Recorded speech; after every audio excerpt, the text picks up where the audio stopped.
Des militaires? Pas vraiment. Ces jeunes gens sont des volontaires du SMAD, un service civique de 2 ans. 3 mois de remise à niveau du comportement citoyen en uniforme, pas un luxe dans un pays où règne souvent une certaine torpeur. Ensuite, on abandonne le treillis.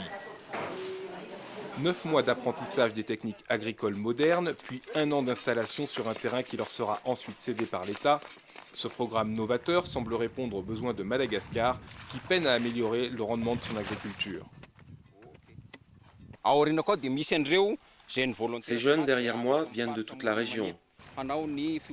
Ils sont volontaires pour une formation militaire et en même temps professionnelle. Le régiment de Swavin, spécialisé dans le domaine agricole, accueille la première phase. Les candidatures ne manquent pas pour trouver les 60 volontaires par contingent. Dans ma famille, il y a de la terre, mais pas assez pour moi. Une chance inestimable est offerte à ces jeunes, qui recevront 5 hectares de terrain chacun, mais aussi du matériel neuf et même un zébu. Étant donné la valeur symbolique de l'animal à Madagascar, c'est presque mieux qu'un tracteur en France. La terre, c'est celle de Bemanta, à 9 km de la route nationale. La première promotion y est déjà installée. Il y a 6 mois, donc, il n'y avait rien ici, rien.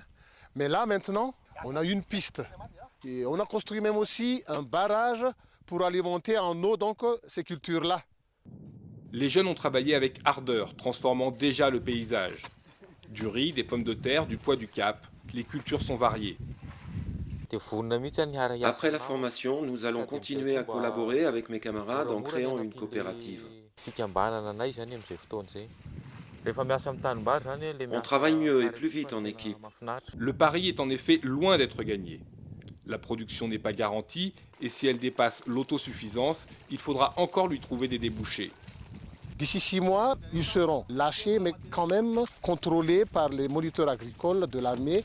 Ils vont valoriser ces terrains et après quelques années, quand ils seront vraiment indépendants, on leur cédera les terrains.